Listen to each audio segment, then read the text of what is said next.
peut demander à une personne de témoigner que personne n'est comme le Seigneur? Amen. Y a-t-il une personne qui voudrait le dire? Ça nous fait du bien, ça nous encourage, les témoignages. Alléluia. Amen.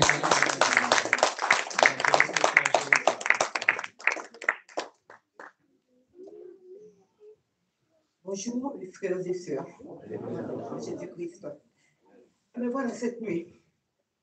Je me suis réveillée aux environs de 1h du matin avec une douleur mais insupportable dans le bras droit. À tel point que moi je me disais que j'aurais bien aimé que j'avais envie de me débarrasser de ce bras. De ma vie, je n'ai jamais tant souffert et je n'ai pas voulu réveiller les enfants.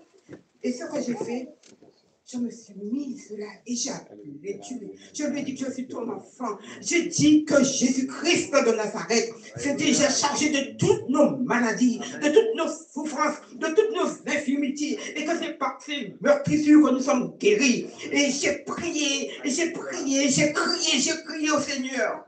Un moment après, tout a disparu. Et me voilà.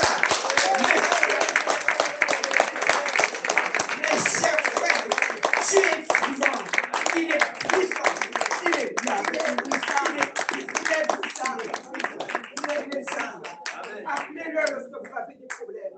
Appelez-le. Appelez-le.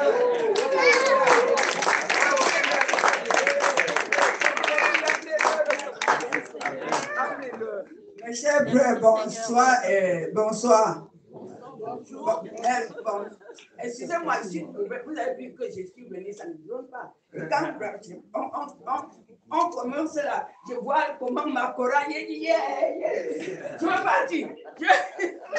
Pardon, je vais vous ma part, ça serait vraiment un jour, ma femme m'a découragé. Il a dit que Dieu s'est déplacé parce qu'il a appelé ma femme. Je suis troublée. C'est pas moi. Je suis venu pour m'adresser, je m'ai dit. Amen. Bon, sinon, mes chers frères, quand j'ai dit, tu ne pries pas tant que tu dois. Tu fais pour qui? Pour faire ça. C'est que vous allez blanc. On va apprendre de façon des Noirs ou de façon des Cameroun. Dans 2 minutes, maman.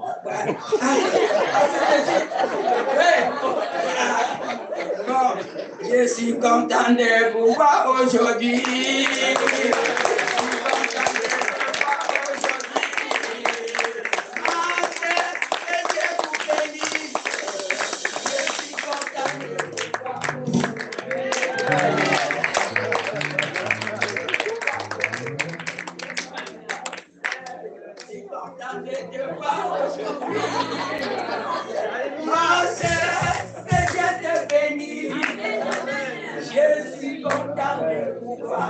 Aujourd'hui. Amen.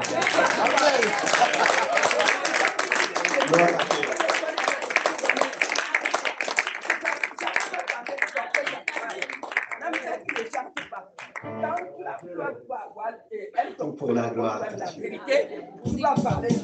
Amen. Est-ce qu'on peut se mettre debout pour la gloire de notre Seigneur? Alléluia.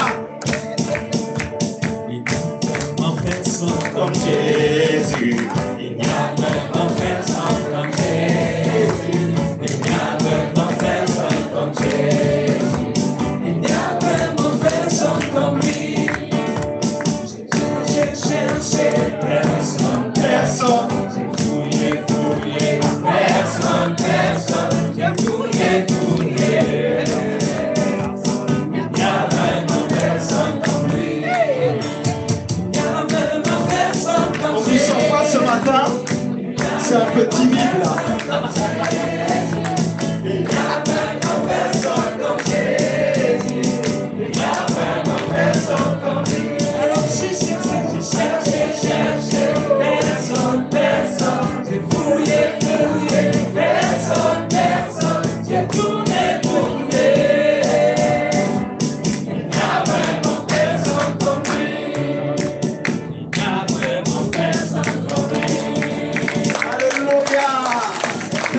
Comme Jésus, notre sauveur, rédempteur. Alléluia. Gloire à Jésus. Alléluia. Je vais laisser la place à mon frère. On va toujours célébrer notre Dieu. Amen. Nous allons passer à la Sainte Seine. Amen. Comme nous avons l'habitude de faire, nous allons prendre le pain, on allons communier avec le Seigneur. Je vais inviter la sœur Monique qui va nous aider. Et le frère Rémi. Ils vont nous aider pour la communion avec le Seigneur. Amen. Ceux qui sont passés par les eaux du baptême peuvent se mettre debout. Parce que nous voulons passer du temps avec le Seigneur dans ces instants-là. Réalise simplement la présence du Seigneur dans ton cœur. Parce que tu as fait une alliance avec Dieu. À partir de ce pain, tu peux réaliser la grandeur de Dieu. Que Christ est mort à la croix pour toi. Christ a été ressuscité pour toi. Pour que tu sois en bonne santé. Que tu sois en bonne santé. Il a dit, je souhaite que tu prospères à tous égards. Amen. Que tu prospères à tous égards. Alors, tu dois prospérer au niveau de la santé.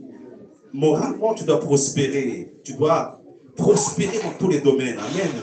J'invite le frère à passer. Nous allons commencer à prendre le pain et nous allons prendre le vin à la suite. Amen. Tu peux exprimer, prie, sois-toi libre dans la présence du Seigneur. Amen. Dis quelque chose au Seigneur. Réalise sa grandeur et prie avec le Seigneur.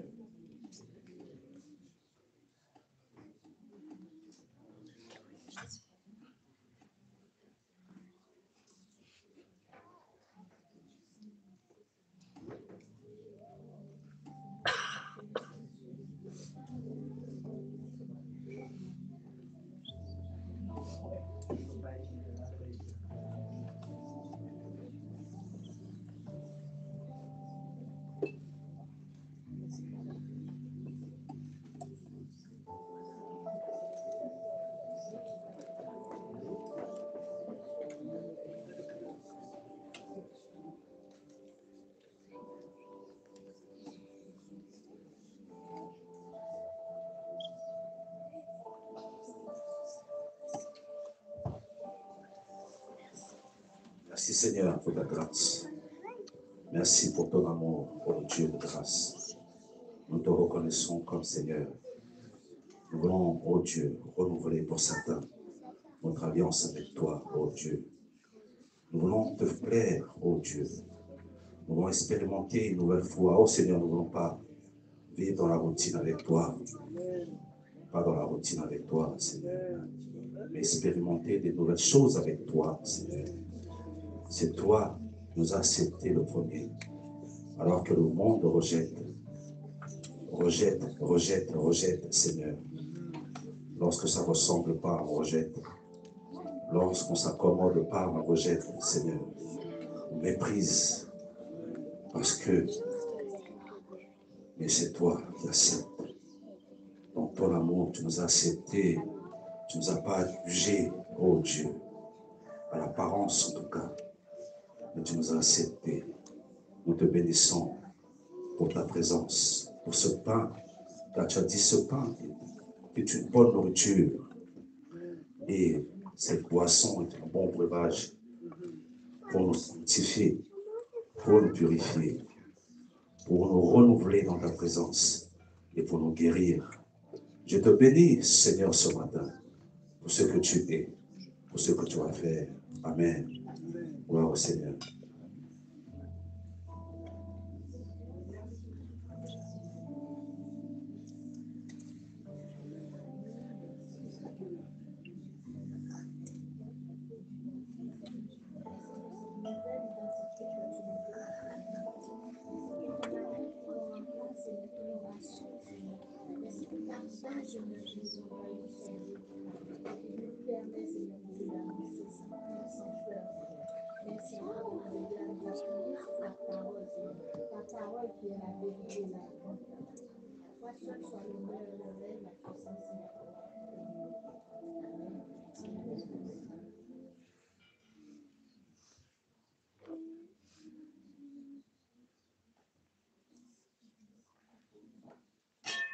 Oui, Seigneur, merci pour les prix, Seigneur, que tu as payé à la croix pour nous. Tu nous as rachetés quand on était loin de toi. Seigneur, à cause des péchés, nous séparer de toi, mais tu as fait une alliance. Seigneur, tu as payé le prix. Seigneur, tu nous as justifiés, tu nous as libérés. Seigneur, ce matin, nous voulons renouveler ce pacte avec toi. Nous voulons en cœur, Seigneur, continuer à marcher, Seigneur, avec toi, suivre tes pas, mon Dieu, s'accrocher, se tenir ferme à toi, mon Dieu. Oh, nous te bénissons, nous t'adorons, nous te louons, Seigneur. Où serons-nous si tu n'allais pas avec nous à nous, Seigneur? Merci. Merci pour cette alliance. Merci pour le prix que tu as payé. Tu étais courageux, Jésus. Tu étais courageux jusqu'au bout. Tu as payé le prix, mon Dieu. Aide-nous aussi à faire le même, Seigneur, et non pas, Seigneur, aller jusqu'au bout. Alléluia, Seigneur. Nous te bénissons. Merci. La gloire soit pour toi ce matin. Amen. Levons nos coupes et buvons ensemble.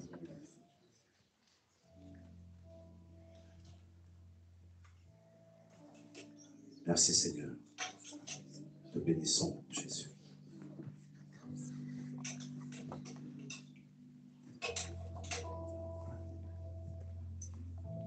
Oh, gloire à toi, Seigneur. Gloire à toi, Jésus.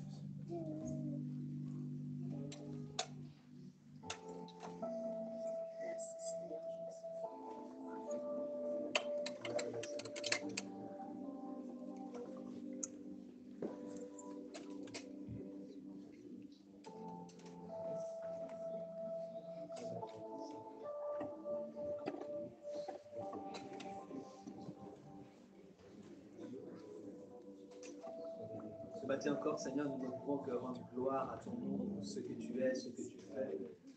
Et, nous voulons célébrer, Seigneur, celui qui nous a tant bénis, qui nous a rachetés. Seigneur, nous étions perdus, Seigneur. Nous étions dans nos péchés et tu es venu, Seigneur. Tu nous as enlevés de cette boule et tu as fait de nous, Seigneur, des gens de ta maison. Tu nous as donné, Seigneur, Père, le salut comme espérance, comme espoir, Seigneur. Maintenant, Père, nous avons l'assurance de la vie éternelle. Et c'est une joie pour nous, Seigneur. Notre désir, c'est un jour, nous pourrons alors te voir face à face. Nous allons pouvoir, Seigneur, autour de cette table graissée, participer, Seigneur, à cette communion-là que tu donneras, Seigneur, dans ton royaume. Nous l'attendons, Seigneur. Et si nous partons avant, Seigneur, nous voulons partir en paix, sachant, Père, que nos vies sont entre tes mains. Notre âme, Seigneur, t'appartient. Oui, Père, nous t'aimons véritablement. À toi soit toute la gloire encore ce matin. Amen. Amen. Merci Seigneur. Nous allons passer aux offrandes. Et nous savons que nous sommes le premier dimanche. Le premier passage, c'est pour les dîmes et les offrandes. Alors nous avons des moyens par carte bleue, comme on le sait, par chèque, par espèce. Et le deuxième passage, ça va être pour les offrandes missionnaires, comme nous savons aussi. Pour ceux qui sont dehors, dans les terrains d'évangélisation, eh ben, on a une partie qu'on leur déverse, pour qu'ils puissent avancer dans leur mission. Amen. Le premier passage pour les dîmes et les offrandes. Et le deuxième passage pour l'offrande missionnaire. Amen. Alors je vais aller. Seigneur, merci pour ces offrandes. Je bénis les mains au nom de Jésus. Amen. Amen.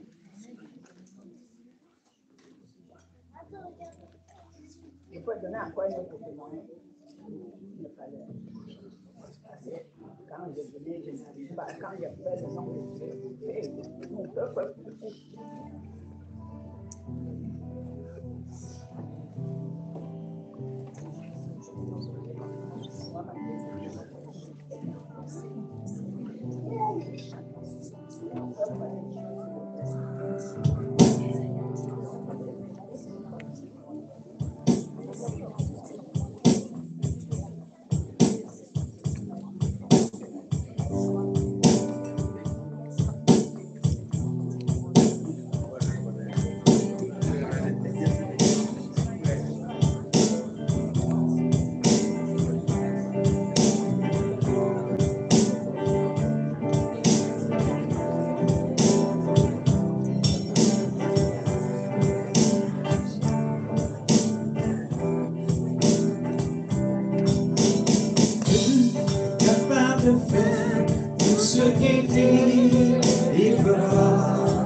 de faire tout ce qu'il dit, il fera. Il accomplira toutes ses promesses envers toi. Alors, mon frère, ma soeur, garde la foi en Dieu, il ne t'abandonnera pas, il fera.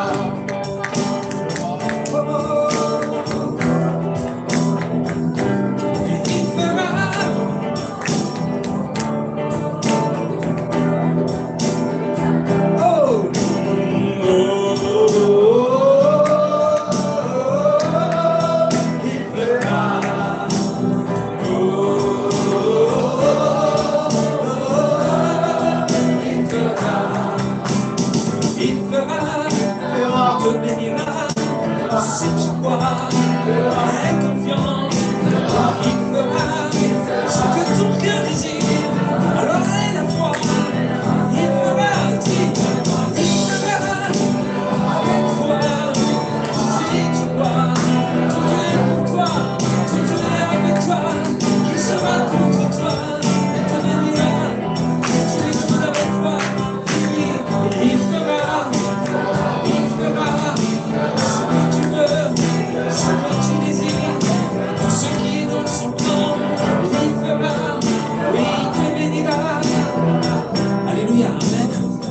Puisqu'on est dans la foi, continuez les musiciens, amen. Puisqu'on est dans la foi, alléluia. On va se le dire, amen. J'aime bien, moi. Tu vas regarder ton frère, ta soeur, ta cousine, je fais pas toi, ton école.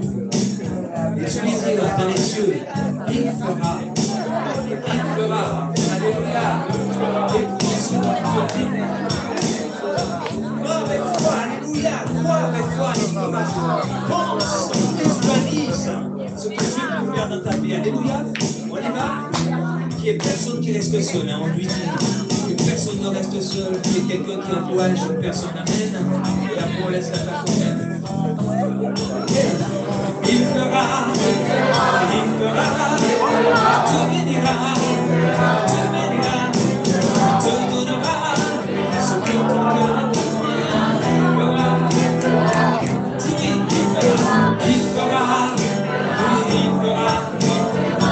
fera. Il fera, tant de choses, si tu le vois, une dernière fois.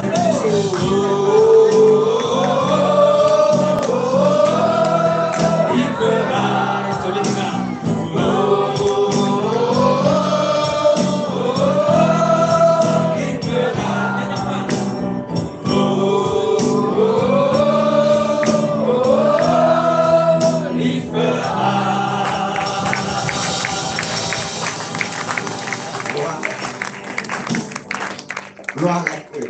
Est-ce que vous voulez qu'on puisse le reprendre avant de laisser toute la place au Saint-Esprit? Il agit déjà. Mais quand je dis toute la place au Saint-Esprit, avec sa parole. Là, c'est avec les chants. Il va faire par le moyen de sa parole.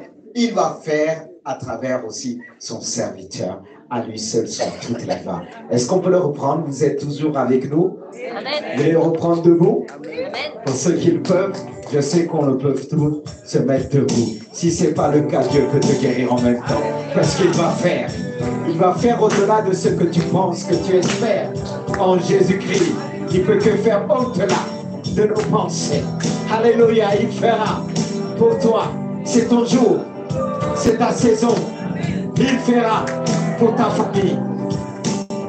Dieu est capable de faire tout ce qu'il dit, il fera. Il accomplira tout ce qu'il envers toi. Garde la foi en Dieu. Garde la foi en Dieu, ma soeur, mon frère. Il ne t'abandonne jamais. Il fera. Pour toujours.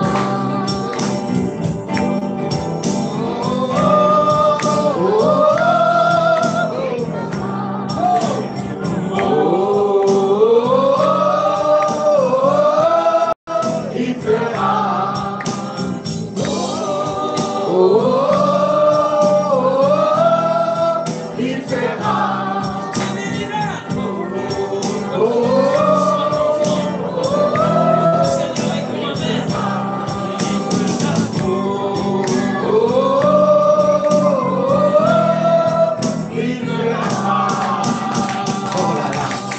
que vous êtes convaincus, il va faire au-delà, au-delà. Alléluia. Oh Saint-Esprit. Alléluia. On va le remercier ensemble de tout notre cœur. Seigneur, reçois l'adoration de ton peuple. Tu as déjà reçu pleinement et cela réjouit ton cœur. C'est pour ça que nous voulons te dire, nous t'aimons. Toi qui nous as aimés le premier, toi qui nous combles de toutes sortes de bénédictions. C'est Jésus, ta présence est une bénédiction pour nous. Ta présence par les chants est une bénédiction pour nous. Tu es descendu pour nous bénir. Tu es venu au milieu de ton peuple de Jésus pour répandre ta grâce, pour répandre ton amour, pour répandre ta sagesse. Et nous te disons merci. Libère l'atmosphère. Tu connais les cœurs de chacun. Tu connais tout. Rien n'est caché devant toi. Jésus-Christ, j'implore ta grâce. Fais-moi grâce. Utilise-moi. Je veux être cet instrument sanctifié, purifié par ton esprit. Je veux être encore utile, l'instrument que tu utilises. Je veux être vrai devant toi et vrai devant mes frères et sœurs. Car c'est avec crainte et tremblement que je veux encore parler de ta part. Seigneur, j'ai besoin de toi. Le peuple a besoin de toi ce matin. Jésus-Christ, sois avec moi. Seigneur, je ne peux rien faire sans toi. Seigneur, j'ai besoin de toi. J'ai besoin de cette grâce infinie. Je ne peux pas dire simplement que j'ai besoin du Fils de notre Seigneur, mais j'ai besoin du Père, du Fils et du Saint-Esprit. Du Père, du Fils et du Saint-Esprit. Nous avons besoin de la Trinité. Elle veut agir en nous pleinement dans ta vie. C'est pourquoi Dieu veut te parler ce matin. Sois attentive et reçois son instruction. Sa parole est une parole de sagesse qui nous aide dans tous les domaines. Comme Paul pouvait dire à Timothée, le Seigneur te donnera l'intelligence en toutes choses. Je dis bien en toutes choses. Même là où tu as des difficultés, le Seigneur est capable de donner l'intelligence en toutes choses. Alors écoute la parole de Dieu. Amen. Vous pouvez reprendre place. Voilà. Le thème de ce matin est simple. Je ne sais pas si on peut dire les choses ainsi. Mais pour moi, pourquoi je dis ça? Parce que l'esprit qui est en nous nous permet de comprendre les choses, de bien analyser. Il nous a donné la réflexion. C'est ce qui va nous permettre de comprendre tout simplement ce thème que vous allez voir affiché dans quelques instants. Voilà, tu peux l'afficher.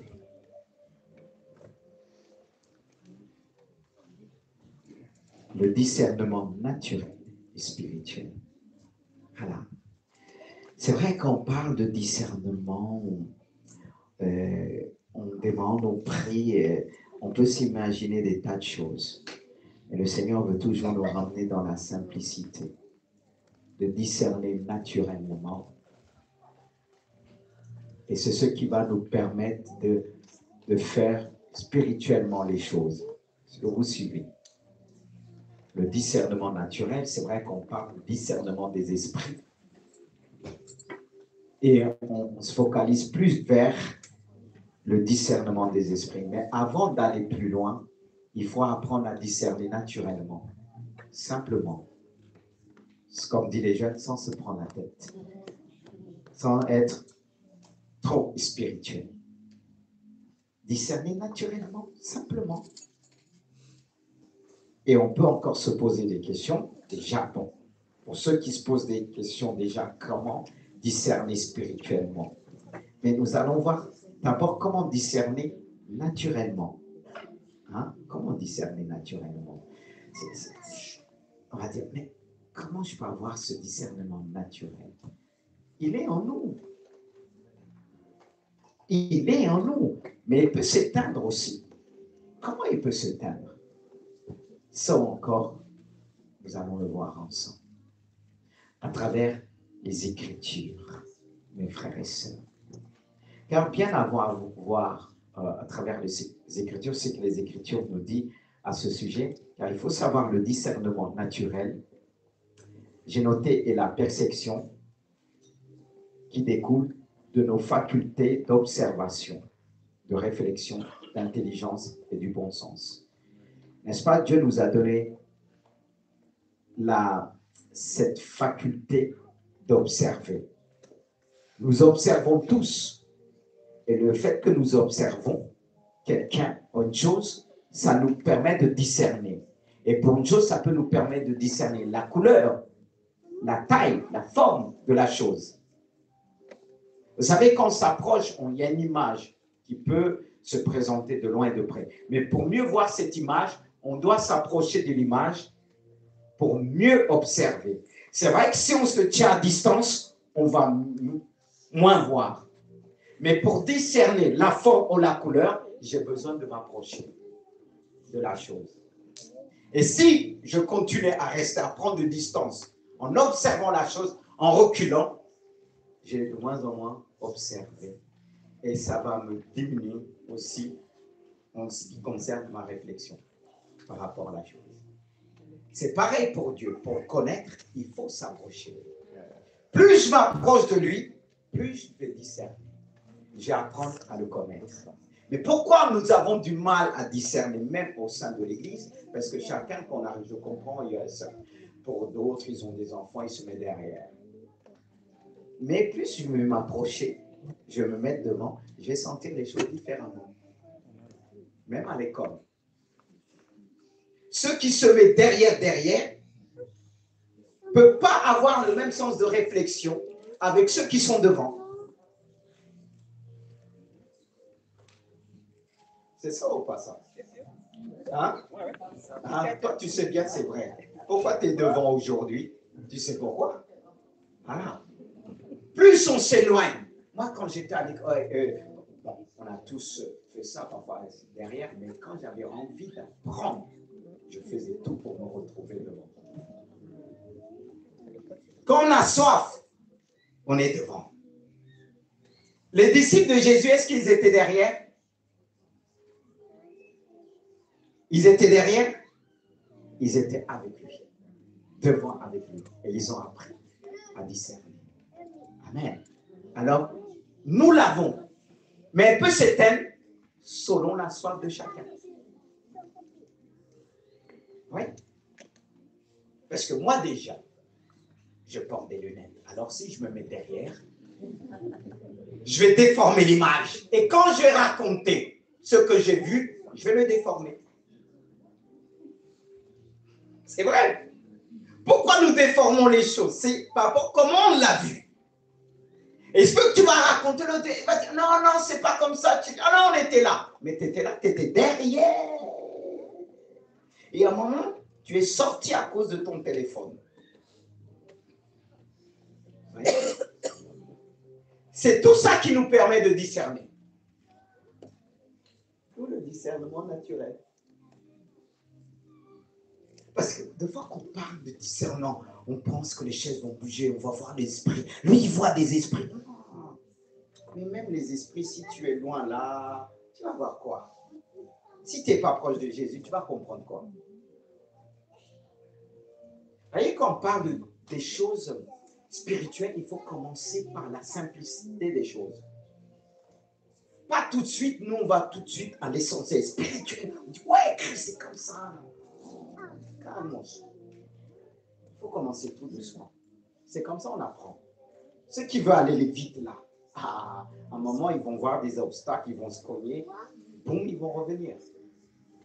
Mais discernement naturel, c'est ça, avoir cette observation, pouvoir observer attentivement et avoir une bonne réflexion. C'est aussi l'intelligence et du bon sens. Le bon sens.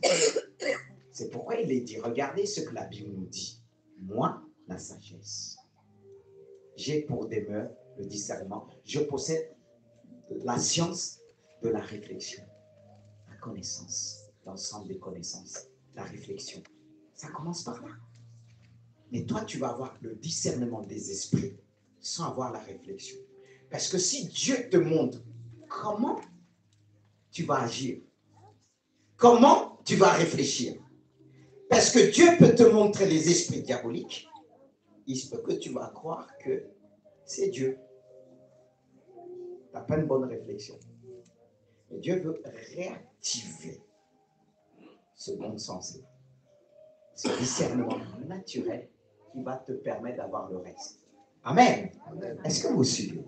Ça, je viens de poser le message. C'est important. Mais maintenant, comment discerner naturellement? Je repose la question, même si j'ai répondu. Et ça veut dire qu'on va encore développer avec les Écritures qu'on va voir les choses. Comment discerner naturellement, mais simplement et spirituellement. On va lire ensemble dans l'épître de Jean, 1 Jean 4. Il avait le discernement, c'est pourquoi il exhorte aujourd'hui, Dieu l'exhorte à travers cette lettre de Jean. Il dit, bien-aimés, n'ajoutez pas foi à tout esprit, mais éprouvez les esprits pour savoir s'ils sont de Dieu, car plusieurs faux prophètes sont venus dans le monde. Plusieurs faux prophètes sont venus dans le monde. Mais j'aime bien comment il encourage des bien-aimés. N'ajoutez pas foi à tout esprit. C'est-à-dire qu'il ne faut pas croire à toutes sortes de manifestations. Il ne faut pas mettre foi, croire à tout. Mais le problème, on se fait souvent voir. Parce qu'il s'agit que quelqu'un va bien nous parler, on va dire c'est ça. Et pour d'autres, là où ils trouvent une majorité des décideurs, ils mettront leur foi. Et Dieu nous exhorte à être prudents quand il dit, n'ajoutez pas foi à tout esprit, mais éprouvez les esprits pour savoir s'ils sont de Dieu, car plusieurs faux prophètes sont venus dans le monde. C'est vrai. Mais ils sont venus dans le monde pour contaminer le monde afin qu'on devienne tous des faux prophètes. Et si on ne veille pas, on peut devenir tous faux. Vous suivez? Le but des faux, c'est pour faire de nous des faux. C'est fou, hein? On peut dire, ah, les faux prophètes sont venus dans le monde. Mais le but, c'est de contaminer le monde. Peuple de Dieu, si on ne veille pas, on deviendra tous des faux prophètes. Parce que quand nous commençons, nous disons, oui, je dois veiller à ces faux prophètes. Veille d'abord sur toi-même. Parce que quelque part, on était tous des antichrists.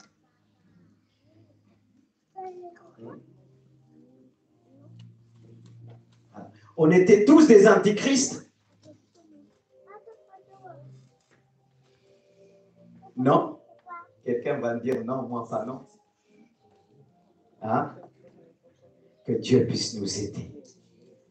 Mais on va aller plus loin, on va dire comment éprouver maintenant les esprits ou les faux prophètes pour savoir s'ils sont de Dieu. Bon, si je pose quelqu'un la question, comment il peut prouver, peut-être quelqu'un qui est devant, qui veut répondre. On aime bien aussi les jeunes. Chloé, comment éprouver? Comment éprouver les esprits ou les faux prophètes pour savoir s'ils sont de Dieu ou pas?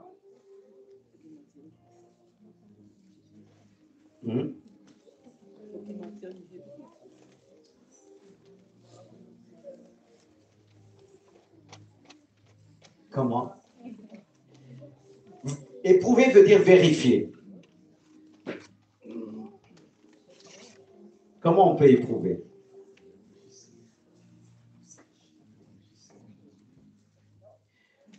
On va lire un passage. Bon, peut-être quelqu'un veut l'aider.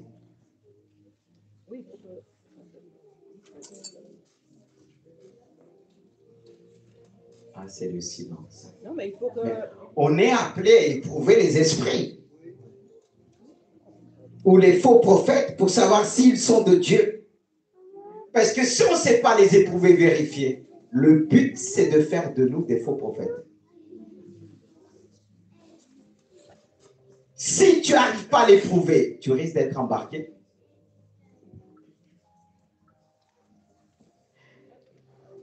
On est entouré des personnes dans le monde.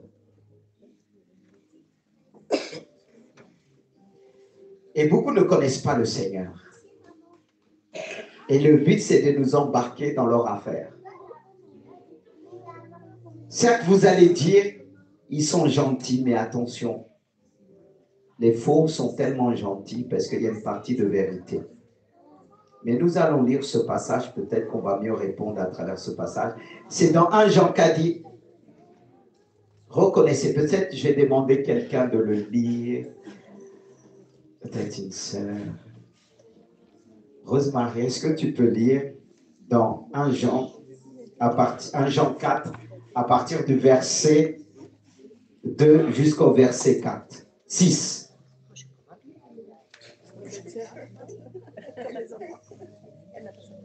Je vous écoute. Ah, tu veux lire à la place? Bon, allez-y. Rosemary était en train de dormir. T'as pas ta Bible? Là, il fallait avoir ta Bible. Il a raison, le frère. Il a vu, t'as pas ton armure, alors vas-y. Non. Elle avait qu'à avoir son armure avec elle, vas-y. Reconnaissez à ceci l'Esprit de Dieu. Tout esprit qui se déclare publiquement pour Jésus-Christ venu en chair est de Dieu. Et tout esprit qui ne se déclare pas publiquement pour Jésus n'est pas de Dieu. C'est celui de l'Antichrist dont vous avez appris la venue et qui, maintenant, est déjà dans le monde. Vous, petits enfants, vous êtes de Dieu et vous les avez vaincus parce que celui qui est en vous est plus grand que celui qui est dans le monde. Eux, ils sont du monde. C'est pourquoi ils parlent d'après le monde et le monde les écoute. Je continue. Verset 6. Nous sommes de Dieu. Celui qui connaît Dieu nous écoute. Celui qui n'est pas de Dieu ne nous écoute pas. C'est par là que nous connaissons l'esprit de la vérité et l'esprit de l'erreur. Amen. On va énumérer tout ça. Je les ai énumérés. En disant, voici comment identifier l'esprit de Dieu. Ou bien l'esprit de l'Antéchrist. Premièrement, j'ai noté, comme celui que nous avons lu ensemble, tout esprit qui se déclare publiquement pour Jésus-Christ est de Dieu. Qu'est-ce qu'on peut comprendre? Tout esprit qui se déclare publiquement, c'est-à-dire toute personne qui ne se cache pas, pour Jésus et qui parle de lui et de Dieu. C'est-à-dire, très souvent, les faux, il y a une partie d'eux qui cachent. Est-ce que vous suivez? Quelqu'un qui n'est pas vrai, il va montrer une partie de lui. Je n'essaie pas de dire qu'il faut révéler toute son intimité avec ses enfants, son épouse. Non. Mais l'essentiel, révéler l'essentiel pour montrer ce que nous sommes. Mais la plupart des faux, ils ne se déclarent pas publiquement pour Jésus. Est-ce que vous suivez? Deuxièmement, j'ai noté, selon ce passage, tout esprit qui reconnaît que Jésus est le Messie venu en homme, et j'ai marqué comme un simple homme et de Dieu. Qu'est-ce que ce passage verset veut nous dire? C'est-à-dire tous ceux qui confessent, reconnaissent Jésus et qui le confessent comme un simple homme. Là, déjà, ce passage nous parle de la simplicité. En nous montrant que Jésus était un homme naturel. N'est-ce pas, il va dire ceci à travers Matthieu 4, non, plutôt Matthieu 16, 13. Jésus a demandé à ses disciples, Jésus demanda à ses disciples, qui dit-on que je suis, moi, le Fils de l'homme? Naturellement, moi, qui est homme, qui je suis, au dire des autres. Là, Jésus se décrit comme un homme simple. Un homme simple qui est venu au milieu de nous. Et le discernement commence par là, c'est-à-dire si nous voulons reconnaître quelqu'un qui est véritable, qui marche avec Jésus, il faut discerner ce côté naturel, ce côté homme. Mais nous voulons toujours spiritualiser les choses. C'est vrai que nous pouvons dire, c'est un homme de Dieu, il est ceci, mais Jésus va leur dire, moi, le Fils de l'homme. Et d'abord, discerner les choses, c'est commencer à reconnaître la nature de Jésus en tant qu'homme. Il est venu comme un simple homme, frères et sœurs. Car c'est pour ça que j'ai noté le discernement spirituel consiste en définitive à reconnaître le Christ venu en chair. C'est-à-dire, le discernement spirituel va me permettre de connaître ou bien reconnaître Jésus-Christ dans la vie de mon frère. Et beaucoup n'ont pas reconnu Jésus-Christ, homme, ce qu'il était vraiment. Le discernement doit nous permettre de connaître quelqu'un simplement ce qu'il est en Dieu. Dans quel niveau il est? Désolé d'employer le niveau, c'est-à-dire comment tu te situes avec le Seigneur, ce que tu connais. Parce que Christ se manifeste encore à travers les hommes. Et nous pouvons facilement rejeter les personnes. Mais la première chose qu'on doit discerner chez un homme, un prédicateur, le Seigneur en lui. Car le discernement spirituel, c'est simplement la première chose, c'est reconnaître Jésus-Christ. Est-ce que nous pouvons reconnaître Jésus-Christ dans un lieu ou bien chez une personne, s'il est là ou pas? Ça commence tout simplement par là, le discernement spirituel. Est-ce que très souvent, là où nous disons « il est là », la plupart du temps, il n'est pas. On doit être capable de discerner le Seigneur à travers la vie de celui qui est à côté de nous. Alors, comment le Seigneur va te parler? Peut-être à travers ta femme, ton mari. Mais tu dois discerner le Seigneur en elle. Beaucoup d'hommes de l'époque n'ont pas su le faire. Mais pourquoi? Je vais pouvoir répondre à travers ce qui va suivre. Troisièmement,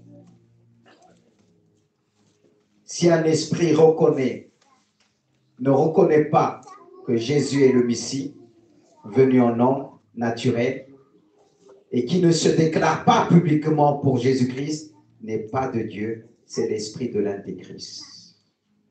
Il y en a beaucoup d'esprits d'Antéchrist. Même dans l'Église. Parce que est-ce qu'il y en a beaucoup qui se déclarent publiquement pour Jésus? Je vous pose la question. Vous avez lu avec moi, il dit, si un esprit ne reconnaît pas que Jésus est le Messie venu en homme. Il y a aujourd'hui que beaucoup de religions ont du mal à reconnaître Jésus comme le Fils de Dieu, comme le Messie. Ils le disent tout simplement, c'est un prophète. Ça, c'est l'esprit d'Antéchrist. Est-ce que vous suivez? Amen.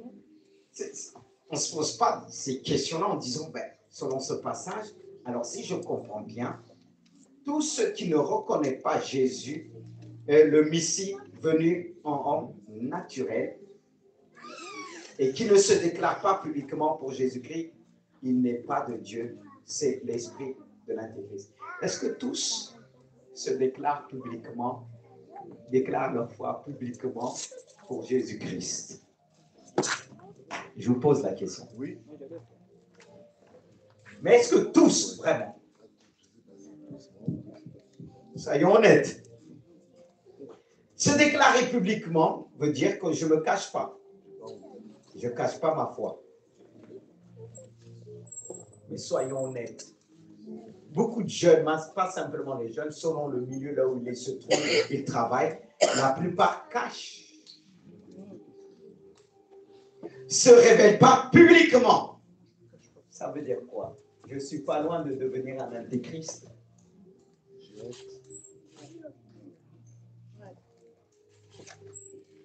Ben, c'est clair, hein? Il ne faut pas m'en vouloir. Hein? Ah non, ce n'est pas moi que vous devez lapider. Allez le trouver là-haut. Encore si vous pouvez. Vous voulez que je répète? Est-ce que ceux qui sont derrière peuvent entendre? Mais il y a le micro. Je peux parler encore plus fort. Il dit, si un esprit ne reconnaît pas que Jésus est le Messie venu en tant qu'homme, un homme naturel, et qui ne se déclare pas publiquement pour Jésus-Christ, il n'est pas de Dieu. C'est l'esprit de l'Antéchrist. Pourquoi beaucoup vont rester sur la terre? Et que Dieu va dire maintenant à l'Antéchrist, vas-y. Mais celui qui est de Dieu, l'Antéchrist, ne peut pas le trouver sur la terre. Quand il va venir pleinement, en chair aussi. Car l'esprit de l'Antéchrist agit déjà, mais il viendra en chair comme Jésus venu en chair. Il va vouloir imiter le Seigneur. Là, où que tu sois, il va te trouver. Parce que l'histoire d'Internet, là, on est tous enregistrés. Hein? T'aimes bien le téléphone, toi. Même si le téléphone essaie d'enlever l'enregistrement, chaque jour tu te connectes, tu t'enregistres. Alors, il ne faut pas rester. Il ne faut pas qu'on trouve en toi ces marques de l'Antéchrist. Parce que quand on parle de la marque de l'Antéchrist, on peut être marqué dans notre esprit. Parce que ce passage parle de l'esprit. Peut-être on ne voit pas cette marque sur ta chair, mais ton esprit, il reste la dernière marque de l'Antéchrist. Il a commencé à signer, mais il reste la fin. Parce que la Bible nous parle du nom, du chiffre et de la marque. Voilà. Le nombre, le chiffre, oui, c'est le chiffre, le nom et voilà, de la bête. Alors, frères et sœurs, je redis, avant, on était tous des antéchrists. Et le diable veut retrouver ce qu'il avait avant. C'est pourquoi Jésus nous a rachetés. Il nous a lavés. Demeurons dans sa parole. Et j'avance.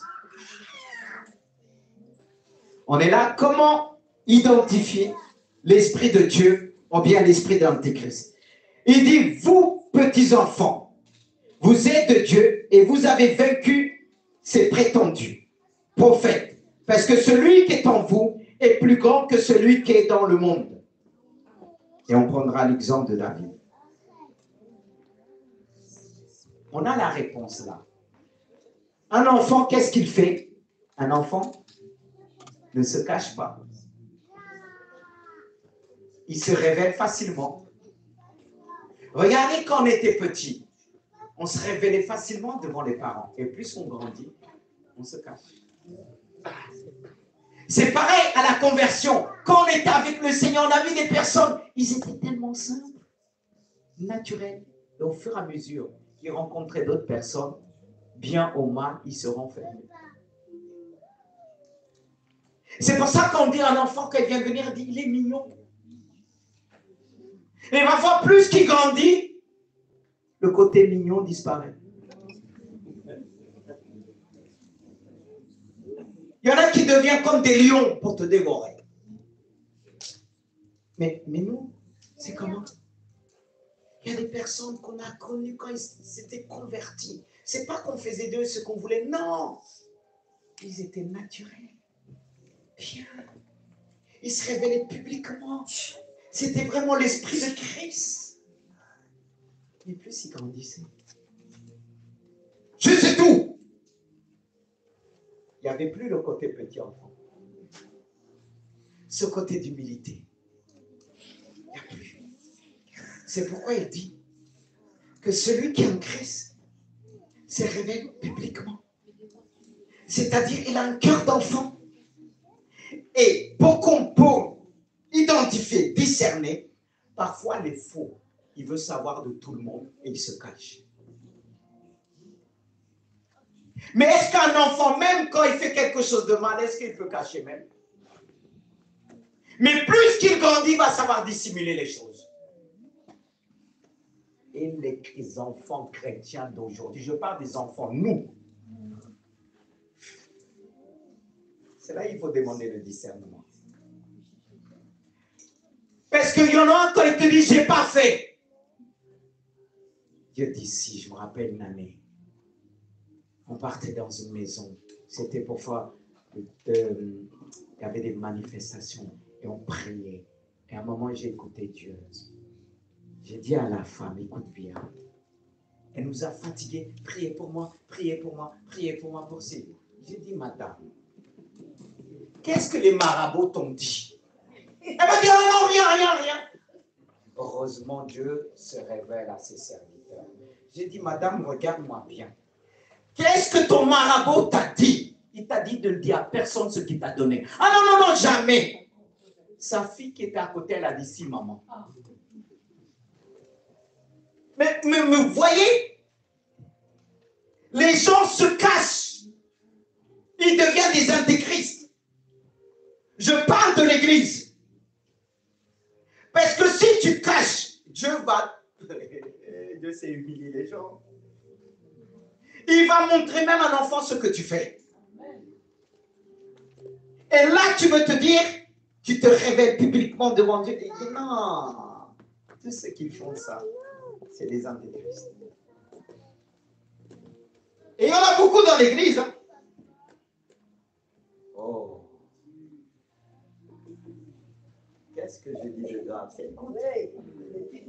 Parce que là, on se croit parfois chrétien. Hé, tu viens de commencer. Toi, tu caches, tu dis, oh, non, Dieu me dit d'être discret. Discret dans le péché? Le péché, ça sent mauvais. Hein? Quand tu caches, hein? Ça sent mauvais, ça pue. Tu ne peux pas cacher le péché. Quand tu dis personne ne sent, ils ne vont pas te dire, mais ils vont s'écarter. Frères et sœurs, quand Dieu prend l'exemple d'un enfant, il dit petit enfant. Ce n'est pas pour rien. Il veut qu'on soit comme des petits enfants. Parce qu'un enfant, il discerne très vite naturellement. Parfois, on veut les forcer quand l'enfant là ne sent pas quelqu'un. Il ne sent pas. Je me rappelle une année, j'étais dans l'église où on était.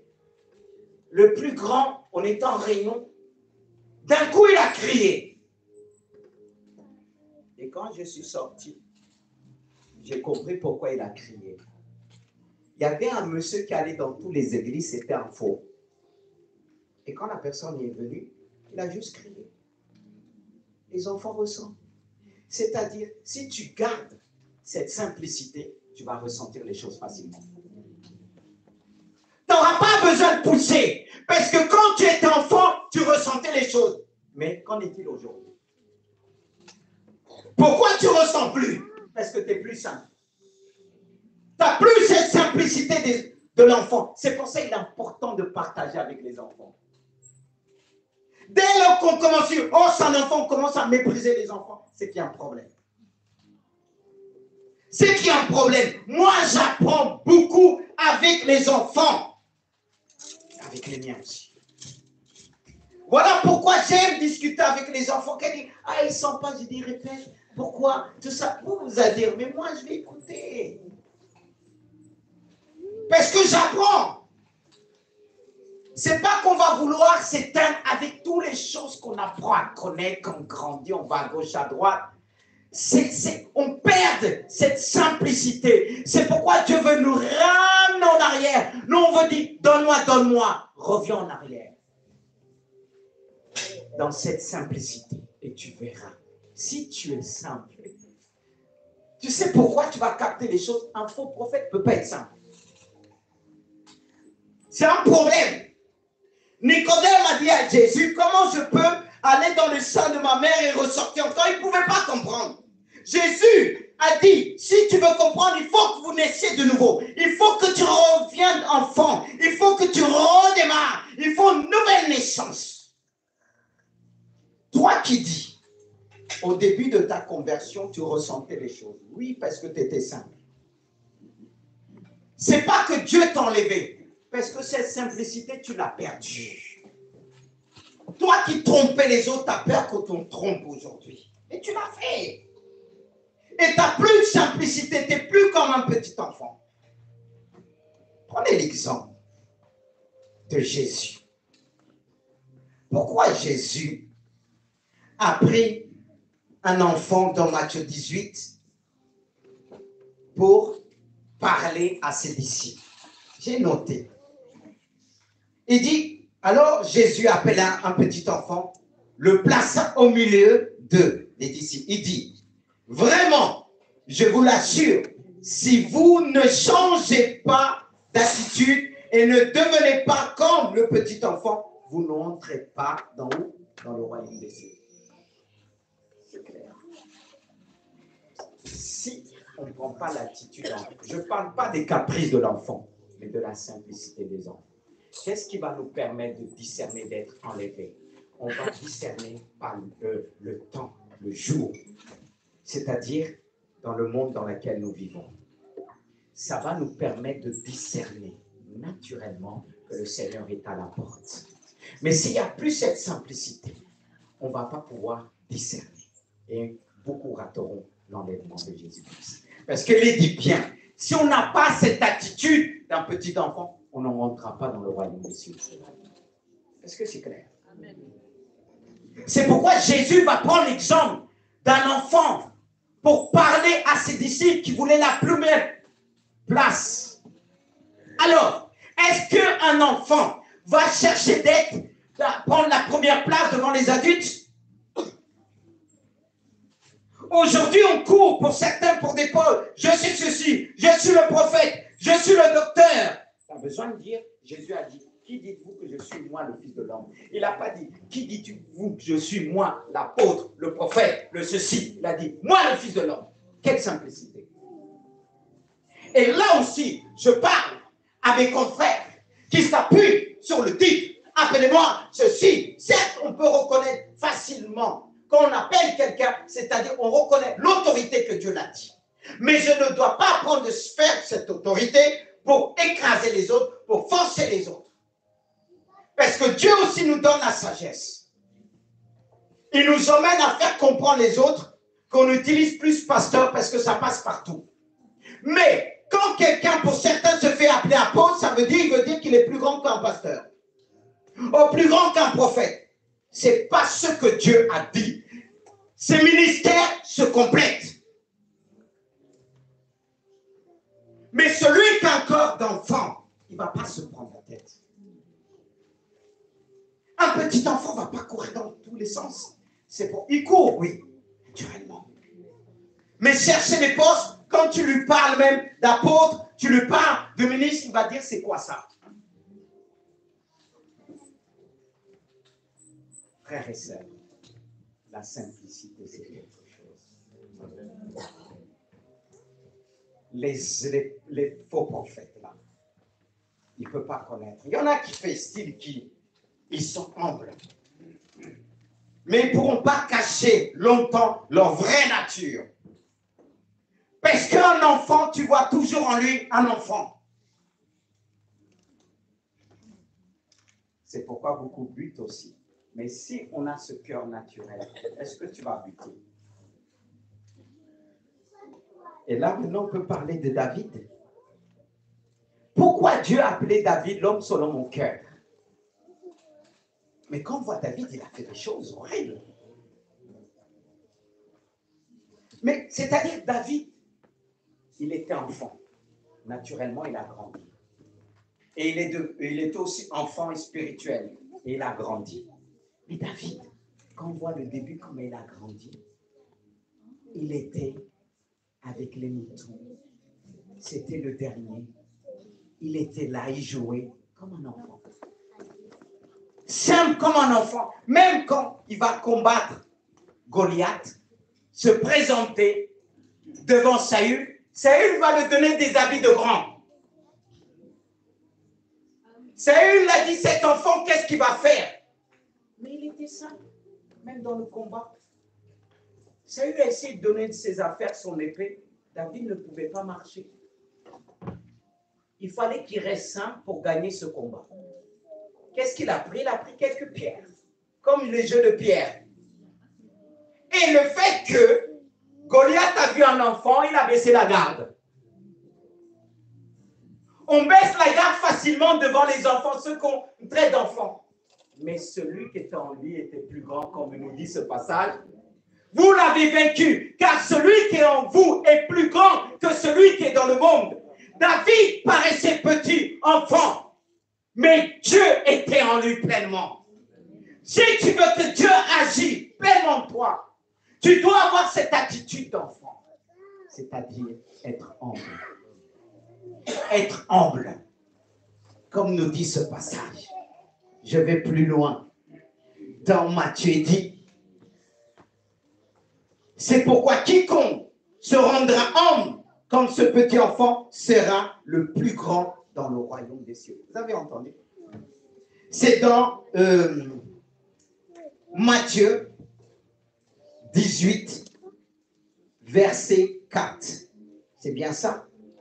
3 et 4. Il dit, c'est pourquoi quiconque se rendra humble comme ce petit enfant sera le plus grand dans le royaume des cieux. C'est ce que Jésus a dit. Est-ce que c'est ceux qui veulent montrer écraser les autres qui sont les plus grands? Non, c'est ceux qui ont un cœur d'un enfant. C'est ce que Dieu veut voir dans cette église. Je ne vous dis pas de ramper comme les enfants. Hein. Quand ils sont là pour faire les conversions, ils se mettent par terre, mettez-vous par terre. Non. Il faut faire la part des choses. On le fait pour Dieu. On le fait pour Dieu. Parce que David, qui était roi, il savait faire la part des choses, comme je disais tout à l'heure. Pourquoi Dieu appelait David l'homme selon son cœur? C'est-à-dire, quand je lis ce passage, je dis, mais Dieu appelle David l'homme selon son cœur. C'est-à-dire, Dieu avait un cœur d'enfant aussi. Vous suivez? Dieu avait cette attitude et qualité d'un enfant. L'humilité. Pour dire David, l'homme selon mon cœur. Oh, David avait ce côté-là. Regardez dans le livre de Samuel. Il est dit David dansait publiquement de tout son cœur, de toutes ses forces devant l'Éternel, comme un petit enfant, malgré sa position. Beaucoup auraient dit, mais lui, qu'est-ce qu'il arrive? Il n'est pas bien dans sa tête. Sa femme même l'a méprisé. Écoutez ce que sa femme va lui dire. Mika, fille de Saül, c'est dans 2 Samuel 6, 20. Mika, fille de Saül, sortit à sa rencontre. Il dit, quel homme aujourd'hui pour le roi d'Israël de s'être découvert aux yeux des servantes et des serviteurs comme son découvrirait un homme de rien. Vous voyez comment on peut mépriser les enfants? Il dansait. Il dansait. Quand il va l'interpréter, il dit, moi je danse pour l'Éternel. Parce que pour elle, il dit, ah non, c'est un roi. Il dit, moi le roi, je ne danse pas. Quand je rencontre quelqu'un, je dis, ça va. C'est moi le roi. C'est moi le pasteur. C'est moi l'apôtre. C'est moi ceci. C'est pas comme ça avec Dieu. C'est ce que sa femme voulait voir en lui. Parce que son père était roi. Elle avait l'image d'un roi orgueilleux. Mais David va lui dire, je suis meilleur que ton père. Je ne suis pas ton père. Oui. L'image que tu as, je ne suis pas ton père. Je le fais pour l'éternel. C'est devant lui que je danse. Et si je dois danser, je le ferai encore. Quel cœur. Voyez comment on peut mépriser très vite. Là, David, il a fait publiquement pour Dieu. Il n'était pas comme cette femme qui se cachait, comme certains se cachent. Il est important qu'on suit quelqu'un, on se révèle. Ce n'est pas qu'on va lui dire tout et rien. On va se révéler selon la mesure que Dieu veut qu'on se révèle. Mais le faux prophète, il est curieux. Il y a des gens qui sont faux. Regardez, au milieu de vous. Il ne parle pas, vous allez dire, c'est sa personnalité. S'il ne parle pas beaucoup, c'est bien. La Bible nous exhorte à moins parler, c'est bien. Mais la plupart essaient de savoir les problèmes des autres. Si tu ne parles pas beaucoup, pourquoi tu veux savoir les problèmes des autres? On t'appelait intercesseur? Toi, tu caches. Quand on te pose la question, tu dis, oh, laisse tomber. Mais tu veux savoir. C'est comme ça les fous. Mais quelqu'un qui est vrai, n'a rien à cacher. Je ne dis pas que tu vas raconter avec ma femme, ça se passe comme ça avec. Non. Si tu le poses la question, il sait comment il va te répondre. Il ne va pas te dire ça ne te regarde pas. Il va discerner pourquoi tu veux savoir. Comme mes enfants me posent, je dis pourquoi tu veux savoir. Comme mon enfant m'a posé il y a une question, il m'a dit, est-ce que Dieu tue? C'est une bonne question. Mais peut répondre à ça. J'ai dit, mais pourquoi tu me poses la question que tu sais? J'ai dit, quelle est ta réponse? Il m'a dit, oui, parce que c'est marqué dans Genèse, quand Dieu il a dit, il a regretté qu'il a tué. J'ai dit, mais si tu sais, pourquoi tu me demandes? C'est-à-dire, tu veux me piéger? Vous voyez, je l'ai répondu. Je ne l'ai pas caché, je l'ai répondu, mais il ne faut pas se presser à répondre parce qu'il y en a qui voudront vous piéger. Je lui ai dit, tu veux me piéger? Parce que si je te dis Dieu ne tue pas, tu vas dire qu'est-ce qu'il est écrit. Vous voyez? Mais moi, je sais que c'est lourd pour moi pour le dire. Parce que je veux attribuer mon Dieu les meilleures choses. C'est vrai. Mais Dieu, pour arriver là, c'est que c'est vraiment pourri. Il n'y a rien à récupérer. C'est vrai. Mais je l'ai répondu. Mais quand les enfants nous posent la question, ils sont tellement simples, ils vont savoir, oh, laisse-moi tranquille. Après, avec le temps, il devient des faux aussi. Et on va vouloir qu'ils nous répondent, on va dire, oh, papa, non. Mes frères et sœurs, si on ne fait pas attention, on peut tous devenir des antéchrists. Au lieu d'aller discerner les antéchrists, discerne en toi. Parce que si tu t'éteins, tu deviens un antéchrist. Le problème de beaucoup dans l'église, beaucoup cachent leurs péchés. Au lieu de venir révéler au pasteur, on prie ensemble. Ils montrent notre apparence. Là, le diable va te récupérer parce que tu le ressembles. Il va te récupérer facilement. Mais si tu es en cœur d'enfant, il ne va pas pouvoir te récupérer. Tu sais pourquoi? Parce qu'enfant, quand tu te tiens devant ton père, tu vas dire, j'ai rencontré la personne et bizarre. Ton père va prier, va te donner des conseils. C'est comme ça que Dieu fait. Tu casses, on te dit, tu casses. Hey, tu t'éloignes après de Dieu. Nos enfants, la plupart, s'éloignent comme ça. Au départ, quand ils étaient enfants, ils parlaient facilement. C'est pour ça, moi, je garde le dialogue pour qu'ils s'éloignent. Même s'ils se disent sont intelligents. Mais tu n'as pas à le prôner. Parce que si tu es humble, tu n'as pas à crier. On va le voir. On va voir cette simplicité. Est-ce que vous suivez? C'est pourquoi il y a la réponse dans ce passage.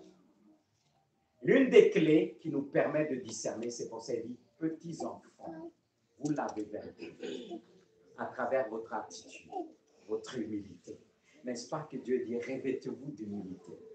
L'humilité est une puissance. Si tu es simple, parce que la personne va essayer de te détourner, elle va le voir naturel.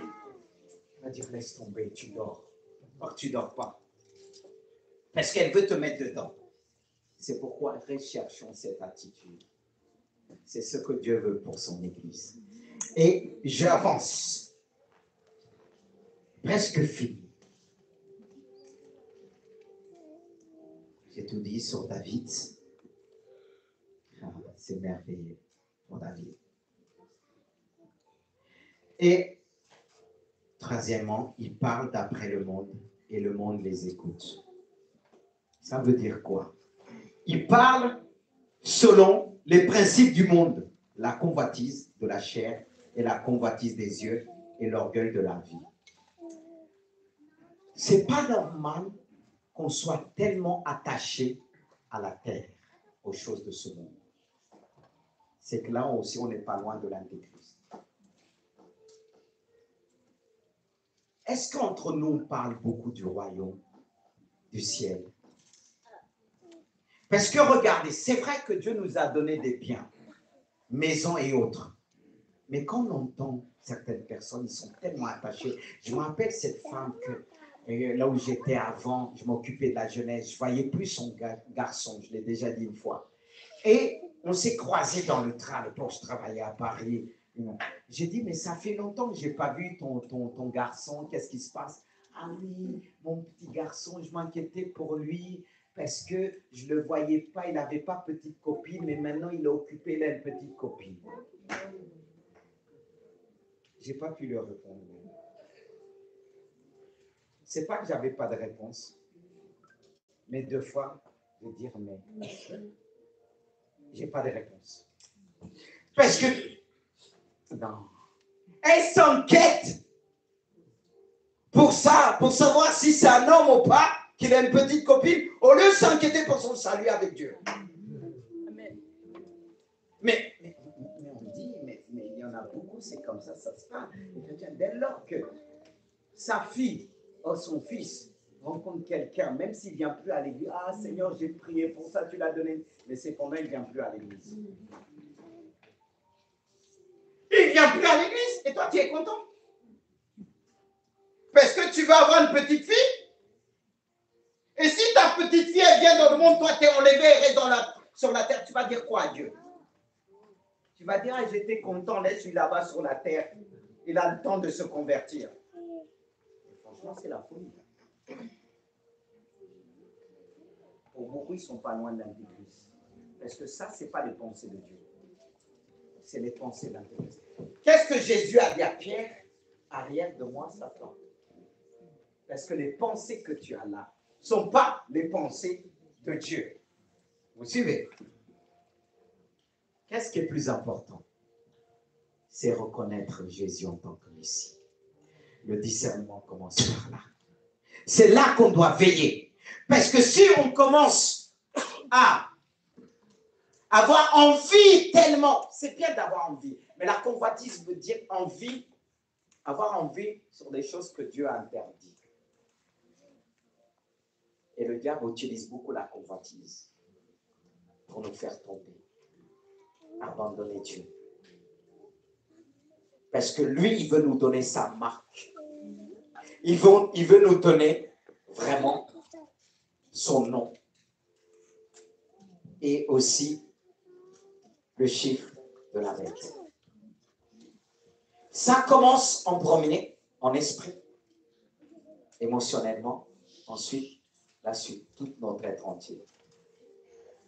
Excusez-moi d'employer ce mot. Le diable est patient. Il était dans le ciel.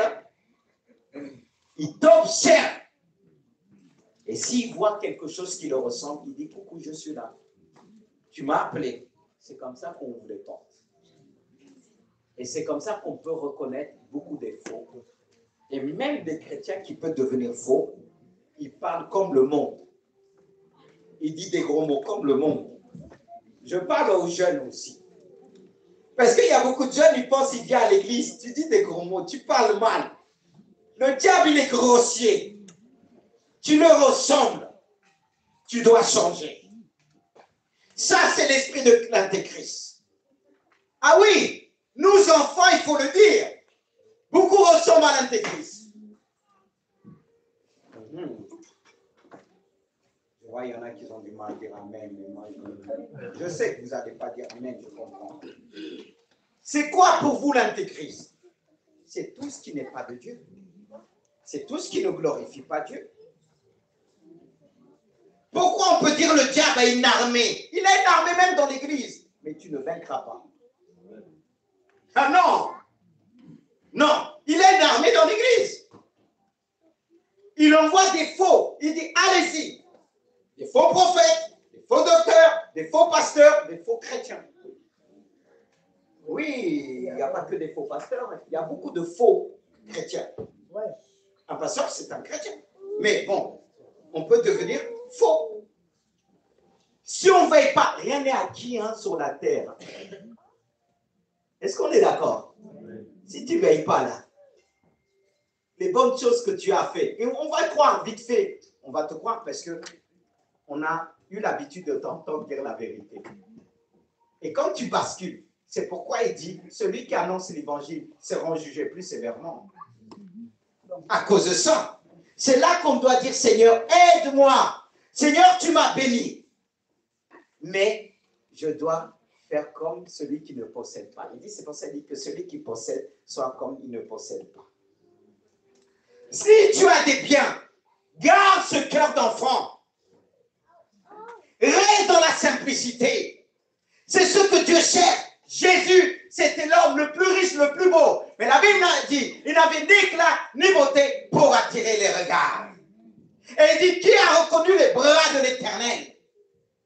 Qui a reconnu la simplicité de Dieu? Il était la simplicité de Dieu. Les hommes ont eu du mal à le reconnaître. Et c'est les hommes religieux qui l'ont rejeté à cause de sa simplicité. On veut que tout le monde soit pareil. Qu'un président puisse avoir toute la journée des garde-corps. Non, pas toujours. Il faut, mais pas toujours. C'est pour ça qu'il est dit, gérer le succès là. C'est pas évident, hein? Ah! Dieu dit de Saül quand il était petit, il était beau à mes yeux. Mais quand il a grandi, il est devenu moche aux yeux de Dieu. Parfois, quand tu regardes pour certains ton enfant qui a grandi, tu te rappelles quand il était mignon. Mais ton vie, pour certains, on prend dans les bras, tu le vois, il fuit. Mais avant, ça se faisait facilement. Et c'est comme ça avec Dieu. Avant, ça se faisait facilement avec ton Dieu. Tu disais, prends-moi, mais maintenant, tu as grandi. Tu crois que tu es arrivé. Et il n'y a plus la simplicité. On est comme ça, parfois, les chrétiens. Dieu veut te prendre dans tes bras. Tu dis, non, j'ai pas mal, oh, pas mal.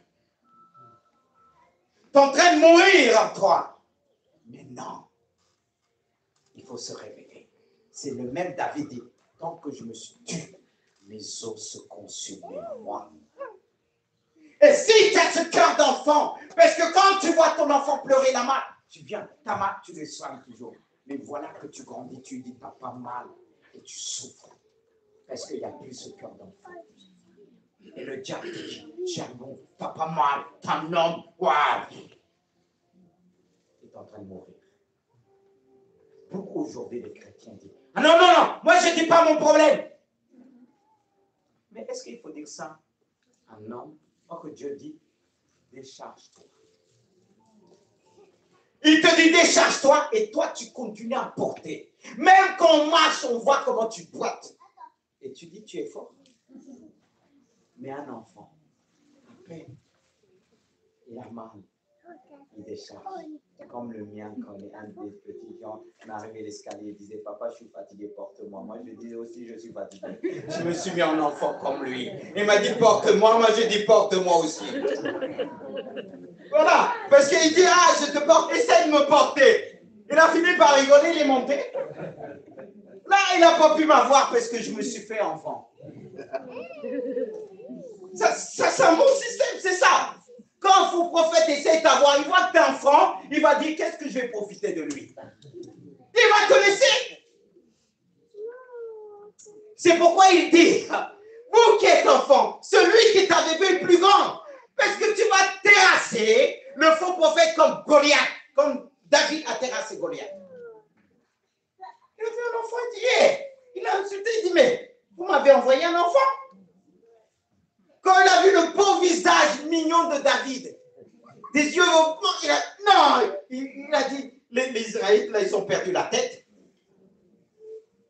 Il a demandé un homme, Dieu lui a envoyé un enfant. Un enfant rempli d'humilité. L'enfant de Dieu terrasse les hommes de ce monde, les Goliaths de ce monde. Voilà, il a dit David, pas armé. Qu'est-ce qu'ils ont? 40 jours, j'ai demandé, donnez-moi un homme. Ils n'ont pas des hommes. Oh. Les Juifs n'ont plus des hommes, ils me donnent un enfant. Mais Dieu était pleinement dans le cœur de l'enfant. C'est pourquoi David l'a terrassé. Il a pris une pierre et Dieu est dans la pierre.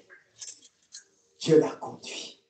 C'est pourquoi Dieu prend aujourd'hui au milieu de nous un enfant. Pour dire, si vous voulez rentrer dans le royaume des cieux, devenez comme cet enfant.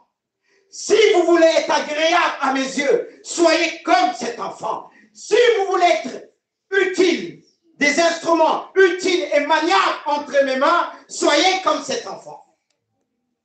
C'est pas que l'enfant, on va le manipuler n'importe comment, mais on doit être des enfants entre les mains de Dieu qui puissent nous utiliser. Mais aujourd'hui, tu te dis que tu es plus enfant. Tu fais ce que tu veux. Mais tu ne peux pas faire ce que tu veux. C'est le diable qui fera de toi ce qu'il veut. Personne n'est libre. Je préfère être entre les mains de Dieu, comme dit l'apôtre Paul, esclave de Christ. Ici, je suis esclave de Christ. Je ne serai pas esclave de Satan. Alléluia. C'est là où Dieu veut nous emmener. C'est ce qui te permettra de discerner. Comme David a discerné. Tout le monde avait peur. Mais David a dit, non, non, non, je vais terrasser ce Goliath. Moi qui ai eu l'habitude de terrasser les lions. Et les ours, on avait du mal à le croire, mais tellement qu'il était simple. Même devant un lion, quand il voit un enfant, vous croyez que le lion va se jeter comme ça? Quand il voit un homme, le lion va dire, lui c'est un homme. Mais un enfant, mais ceux qui étaient en David étaient plus grands. Amen. Même les ours ont vu un enfant en lui, mais les a terrassés. Lorsque la nature humaine va voir en toi un enfant, Dieu ne voit pas un enfant seulement, il voit un homme selon mon cœur. Et David est un homme selon le cœur de Dieu. Et pour finir, il dit, celui qui connaît Dieu nous écoute. Alors toi, on a du mal à t'écouter. Maintenant, tu veux faire comme eux.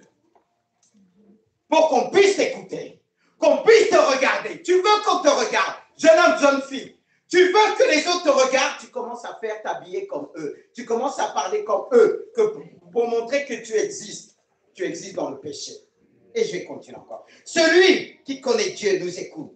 Celui qui n'est pas de Dieu ne nous écoute pas. C'est ainsi que nous identifions l'esprit de la vérité et l'esprit de l'homme. C'est ce que le diable veut mettre. Envoyer cet esprit pour nous enduire à l'erreur. Mais il y a l'esprit de la vérité. Et la vérité triomphe toujours. Car Dieu va dire à Timothée, l'Église, si je tarde à venir, tu sais comment il faut se tenir. L'Église qui est la colonne et l'appui de la vérité. Et si tu gardes ce cœur d'enfant, la vérité sera en toi. On verra la vérité en toi. Combien même tu vas essayer de mentir. Quand un enfant aime ses parents, quand il est tout petit, quand il fait une bêtise, on dit, non, j'ai pas fait. Si t'as... Oui, maman, pardon, pardon. La vérité triomphe dans le cœur de l'enfant. Le véritable enfant ne peut pas dissimuler les choses. Parce qu'il connaît, c'est pas mentir. Il est tout petit. Mais quand tu commences à grandir selon la convoitise de ce monde, tu vas commencer à mentir. Et beaucoup de jeunes mentent aujourd'hui, pas simplement des jeunes, des adultes mentent. Quand on dit comment ça va, ils montrent une autre apparence. Ils sont devenus faux. Mais Dieu veut que ce matin, que la vérité puisse triompher dans notre cœur. Tu dois être vrai. Et si tu veux être vrai, prends cette personnalité de l'enfant. vrai, saint, devant ses parents. Et il y a des enfants qui grandissent dans cette atmosphère. Quand ils ont fait des choses, c'est ce que Dieu appelle la perfection. C'est-à-dire, tu as fait, mais quand tu es devant le Père, tu reconnais. Mais quand tu caches, ça demeure en toi. Mais quand tu te révèles, Dieu enlève. C'est là qu'ils disent, tous ceux qui se déclareront publiquement devant Christ, ils sont de Dieu. Et beaucoup ici ne sont pas de Dieu. Oui, parce que beaucoup cachent leur transgression. Mais un enfant, quand il a mal, il ne peut pas cacher, il dépose. Mais aujourd'hui, tu as pris un résister devant le péché, ça te fait plus mal. Mais si ça te fait plus mal, ça risque de te détruire un jour. Il y a ceux qui appellent le péché mignon. Mais pour moi, le péché n'est jamais mignon. Parce que ceux que tu appelles mignons, ah non, non, non, ça va te dévorer. David n'a pas joué avec ça. David a essayé de cacher quand il a tué Uri à cause de la femme qu'il a prise. Mais quand Nathan est venu le dire, je connais un homme qui avait plusieurs brebis et l'autre avait une. Et voilà un voyageur est venu. Celui qui avait plusieurs a pris la brebis de l'autre. Il l'a tué pour le prêter au voyageur. David s'est mis en colère. En colère, on disait, cet homme doit mourir. Nathan lui a dit, tuer cet homme. Lui qui essayait au départ roi, orgueil, comme quoi si on ne veille pas dans ce monde, la position que tu as peut te changer. Et heureusement, il est revenu. Il a dit, j'ai péché. Il pouvait ordonner pour qu'on tue Nathan. Parce que c'était la vérité. On veut toujours étouffer la vérité. Mais qui peut étouffer la vérité? David est redevenu enfant. Il a demandé pardon. Il y a eu des conséquences. Parce que je vais vous dire une chose. On dit Dieu, c'est un Dieu qui pardonne. Oui, mais il y a des conséquences. Parfois, les conséquences sont là, ne sont pas effacées. Il efface la peine de ton péché, mais pas les conséquences. Alors, attention quand on dit il pardonne. Mais tes conséquences-là, ils vont te rappeler parce que David, son enfant, a violé sa sœur. Et ses femmes, son fils, a seulement s'est chargé de ses femmes. C'est chaud, c'est vraiment difficile. Les conséquences, mes frères et sœurs. Il ne faut pas s'amuser avec le péché. On dit Dieu pardonne, je dis 1000 fois amen. Mais les conséquences, ah, tu vas pleurer hein, jusqu'au retour de Jésus. Parce que David a pleuré. Son fils qui voulait le renverser pour prendre sa place, c'était toutes les conséquences de son péché. Parce que le péché qu'il a commis, c'était grave. Il a pris la femme de quelqu'un, il a fait tuer cet homme. Mais vous croyez que Dieu va dire, je te pardonne, je t'aime. Il faut arrêter. Hein? On dit Dieu c'est un Dieu de grâce. Dieu n'a pas dit, ah tu t'es vraiment humilié mon fils, viens je te prends dans mes bras. J'efface tout. On recommence tout. Dieu efface tout et recommence tout quand tu te donnes au début à lui. Il ne tient pas tant le temps d'ignorance. Mais David n'était pas ignorant. David n'est pas ignorant. Toi qui pêches, tu n'es pas ignorant. Alors fais attention. Ce n'est pas pareil comme le jour que tu es venu. Dieu efface, il dit, voilà. Et toi qui as connu la grâce de Dieu, tu pêches. Tu dis, Dieu va te pardonner. Oui. Oui. Oui, si tu es sincère. Mais les conséquences. J'aimerais être à la place de David qui était appelé l'homme selon le cœur de Dieu. Hein. Quelqu'un que le fils, c'était demi-sœur, sa sœur. Après, le frère tue son frère. Le frère même séduit David, il veut prendre sa place, le tuer. Et ensuite, il va vers ses concubines qu'il a laissées à Jérusalem. C'était les conséquences de quoi? Et toi, tu vis les conséquences, tu dis Dieu t'a pas pardonné. Il t'a pardonné. Il t'a pardonné parce que l'essentiel, c'est de monter là-haut. Attention, frères et sœurs, je répète encore. On a tendance de dire Dieu pardonne. Il ne faut pas s'amuser avec ça. Moi, je ne m'amuse pas avec ça parce qu'en connaissant la Bible, je sais qu'il y a des choses que tu fais et que tu as connu la grâce de Dieu. Quand les conséquences vont, le diable va te dire, il ne t'a pas pardonné. Quand tu vas le demander, le diable va te dire, et tu vas te vautrer encore dans ton péché. D'où le problème de beaucoup. Mais un cœur d'enfant, et quand c'est lourd, il dit, papa, aide-moi. J'ai mal, j'ai mal. On voit parfois un enfant, il peut jouer, quand il a mal, j'ai mal, j'ai mal. Hey, un cœur d'enfant, il reconnaît. Mais il y en a qui ne le font plus. Même le péché leur fait mal. Il dit, je suis un homme, je suis pauvre. Hey, jusqu'à quand? Jusqu'à quand? Oh Seigneur, merci. Et je pense que je vais arrêter, mais je veux que l'esprit de vérité puisse triompher. Que Dieu nous donne ce cœur d'enfant. Est-ce qu'on peut se mettre debout et prier ensemble? Est-ce qu'on le finira un autre jour? Oh, alléluia. Dieu est bon.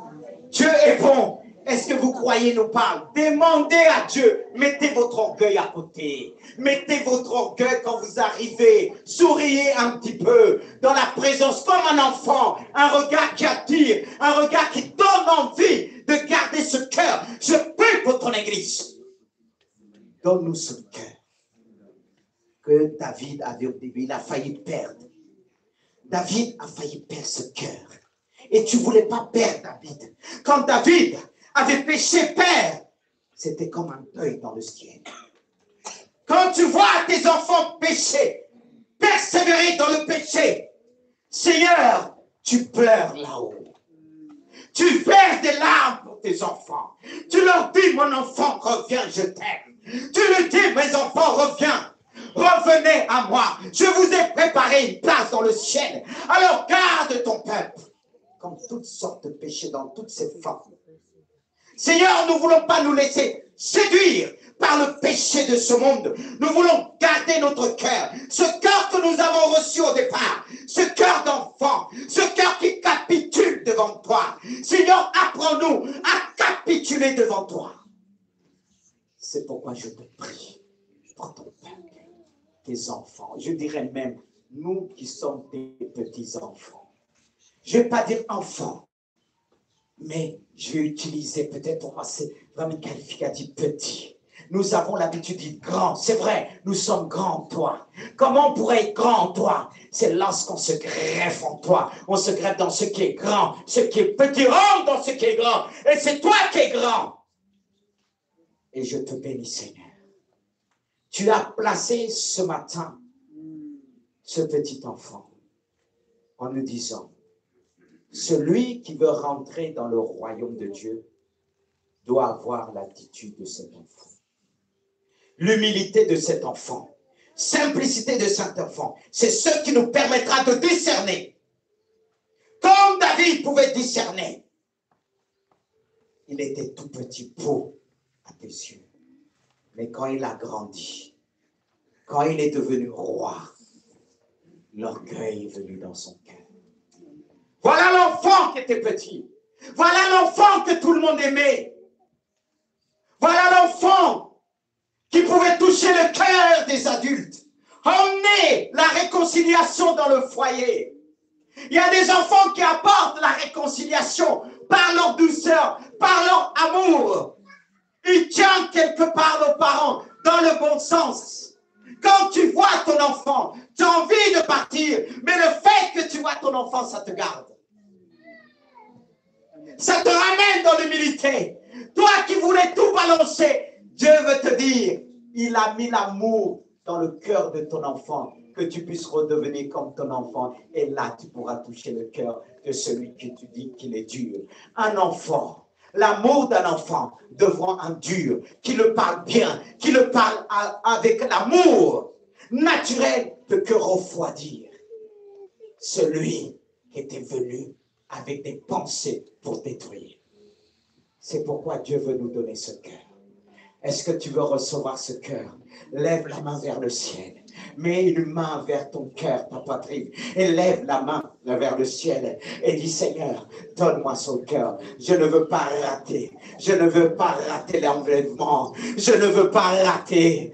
Alléluia. Est-ce qu'il y a cette humilité? Est-ce qu'il y a ce cœur d'enfant en toi? Est-ce qu'il y a des restes encore? Souviens-toi comment tu étais. Souviens-toi quand ta mère vient te visiter, quand elle te parle, quand elle te dit, ah, je me souviens.